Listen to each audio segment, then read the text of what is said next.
Magandang gabi. So nandito ako sa may Riyadh International Airport. So bali ang sasakyan ko is Philippine Airlines. So from Jeddah to Riyadh. So bali ang sinakyan ko is Flynas hanggang Riyadh. So and then napapalit ng pera ko. So yun yung rate. So, ang dami nagpapapalit mga kababayang Pilipino.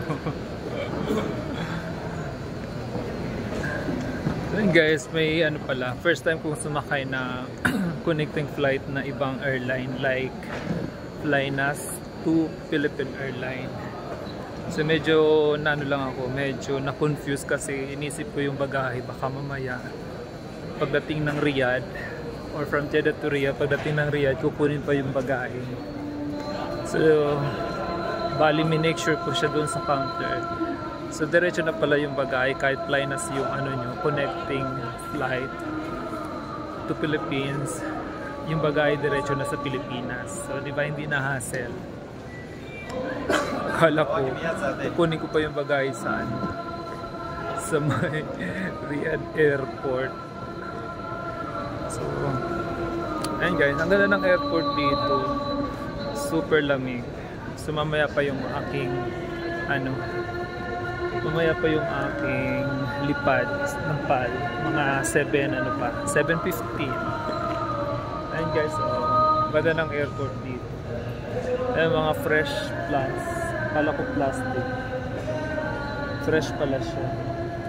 Ang ganda, lamig ng airport as in.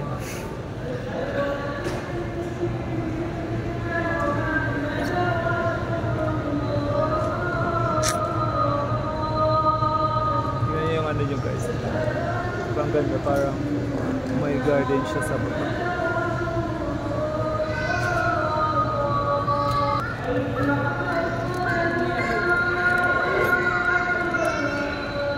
So nasa waiting ako sa gate 26.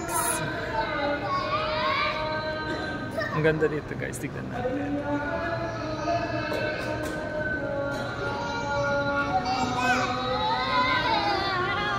Diba? Super ganda. Bye bye.